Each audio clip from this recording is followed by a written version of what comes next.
Selama beberapa generasi, warisan seni bela diri keluarga Nakayama tertutup rapat bagi dunia luar. Selain garis keturunan keluarga tersebut, tak satupun orang yang mengetahui bagaimana bentuk dari seni bela diri mereka.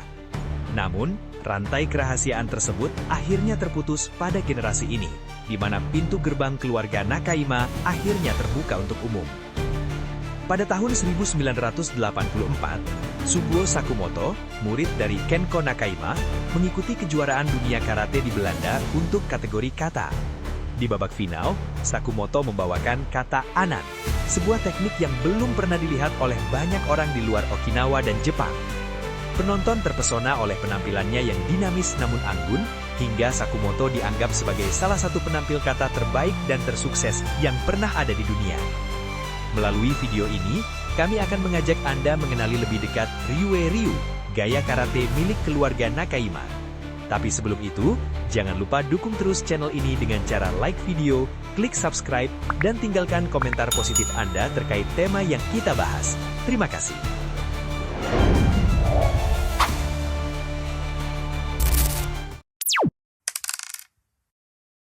Kisah ini bermula pada abad ke-18 di desa Kumemura, Naha, Okinawa.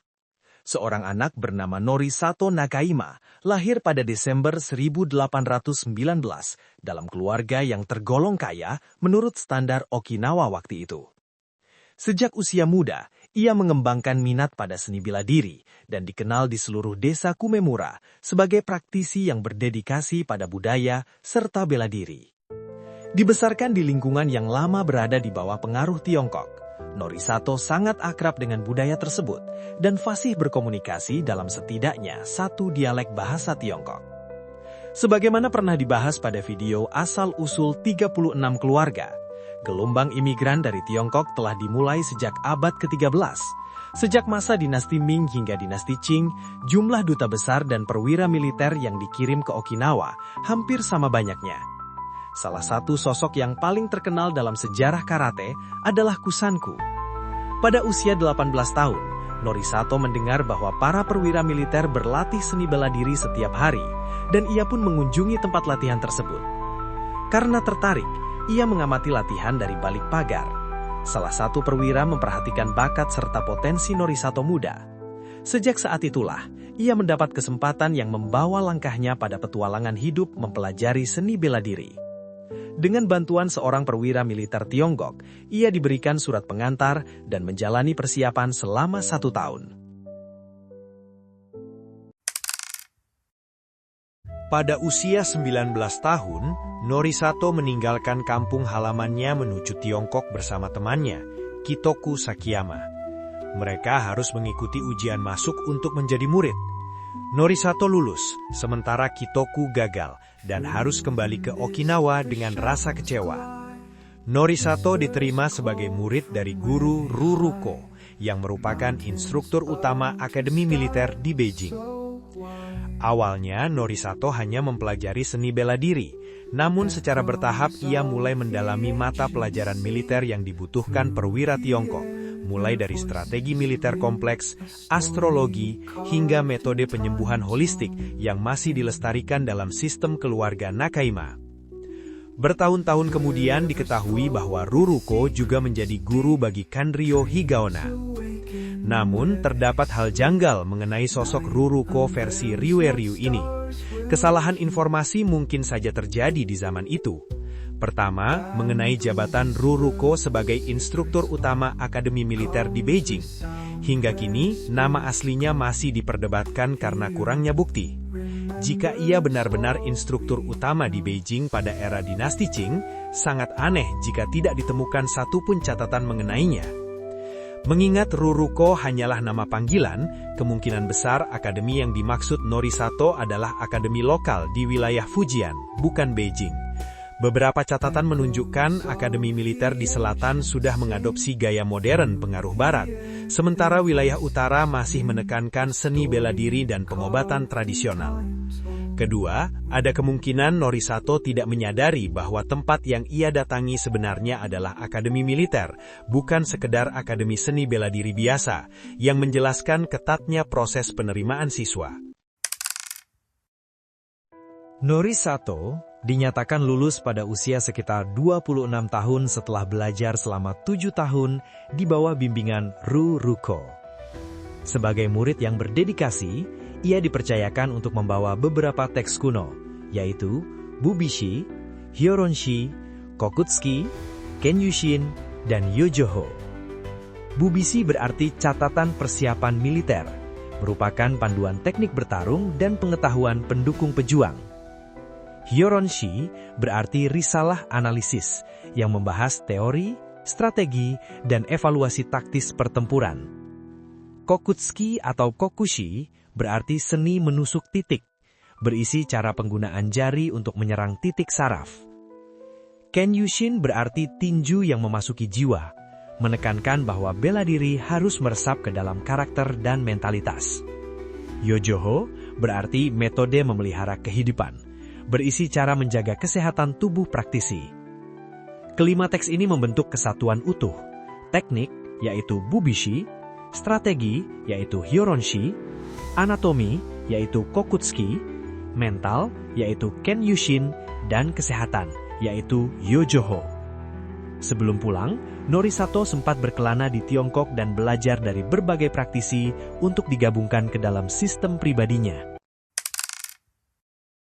Norisato menjaga kerahasiaan sistem ini karena ia telah disumpah sebelum berangkat ke Tiongkok akibat iklim politik yang tegang saat itu. Sekembalinya ke Okinawa, ia tidak mengajarkan ilmunya kepada orang lain selain putranya, Kenchu Nakaima, yang juga harus bersumpah merahasiakannya. Kenchu Nakaima adalah generasi kedua yang dikenal pemberani dan garang. Karena kekayaan keluarga telah habis digunakan ayahnya untuk belajar, Kenchu bekerja keras menghidupi keluarga sambil terus berlatih. Suatu ketika pada usia 30 tahun, ia memenangkan tantangan melawan ahli senjata kama atau sabit dengan menggunakan tongkat atau bo yang dibungkus logam. Kenchu melatih putranya, Kenko Nakaima, dengan keras karena karate Ryue-ryu adalah satu-satunya warisan berharga yang bisa ia berikan. Kenko Nakaima dianugerahi gelar master pada usia 37 tahun. Ia juga mempelajari kendo dan berprofesi sebagai pendidik atau kepala sekolah. Prinsipnya adalah, seseorang menjadi ahli bela diri dengan terlebih dahulu memahami apa artinya menjadi manusia. Pada tahun 1970-an, Kenko memutus tradisi kerahasiaan dan mulai menerima siswa karena menganggap kerahasiaan tersebut sudah tidak relevan di masa kini. Putranya Kenji Nakaima juga seorang pendidik dan profesor universitas yang memegang sabuk hitam Iado dan Jodo. Saat melatih Kenji, Kenko sangat ketat mengenai sikap atau kamae dan postur atau dachi. Kenji memiliki filosofi bahwa seni karate yang awalnya untuk melawan orang harus diubah menjadi sesuatu yang membangkitkan semangat dan berkontribusi pada masyarakat. Awalnya, Kenko mengajar 20 murid yang mayoritas adalah guru sekolah karena karakter dan pendidikan mereka yang baik. Suguo Sakumoto mulai berlatih pada tahun 1970 setelah Kenko setuju mengajarinya karena profesinya sebagai guru. Sakumoto harus menjalani masa percobaan panjang sebelum diajari teknik tingkat lanjut. Terjadi perbedaan pandangan antara Kenko yang percaya pada aspek Budo tradisional dan Sakumoto yang melihat aspek olahraga sebagai cara menarik minat publik. Kesuksesan Sakumoto di turnamen dunia akhirnya memperkenalkan Ryue-ryu ke mata internasional. Meskipun begitu, popularitas kata Anan dalam kompetisi membawa dampak negatif. Banyak pesaing memodifikasi gerakannya agar terlihat mencolok, sehingga kehilangan aspek Budo aslinya.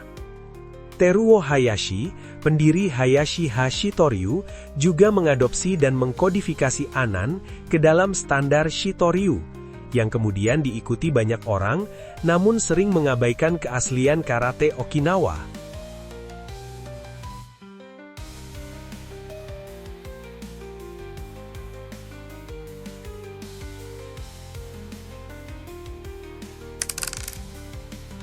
Nama Ryue-ryu diambil dari nama tokoh Ryu Ryuko. Norisato memposisikan gurunya sebagai generasi pertama dan dirinya sendiri sebagai generasi kedua. Meskipun sumbernya sama, Ryue Ryu dan Goju Ryu adalah dua gaya yang berbeda. Silabusnya mencakup kata sanchin sebagai dasar, diikuti teknik tingkat lanjut seperti Niseishi, Sanseiru, Seisan, Pachu, Heiku, Paiku, dan Anan, serta seni Kobudo, Bo, Sai, dan Kama. Penyebaran ke Amerika Serikat dimulai pada tahun 1979 oleh Tomohiro Arashiro dan Sutomo Kuniyoshi. Tomohiro Arashiro kemudian menjadi kepala instruktur Pan-Amerika dan membuka dojo di Argentina serta Venezuela. Setelah Kenko Nakayama wafat pada 1989, putranya, Kenji, meneruskan tongkat estafet sebagai Grandmaster Ryue Ryu berikutnya. Sejarah panjang Ryue Ryu mengajarkan kita bahwa sebuah tradisi yang dijaga ketat pun pada akhirnya akan menemukan jalannya untuk menginspirasi dunia. Dari kerahasiaan keluarga Nakayama hingga panggung kejuaraan dunia, aliran ini tetap konsisten membawa pesan kemanusiaan di setiap gerakannya. Menurut Anda, apakah keputusan Kenko Nakayama untuk membuka rahasia keluarga ini demi kemajuan zaman sudah tepat?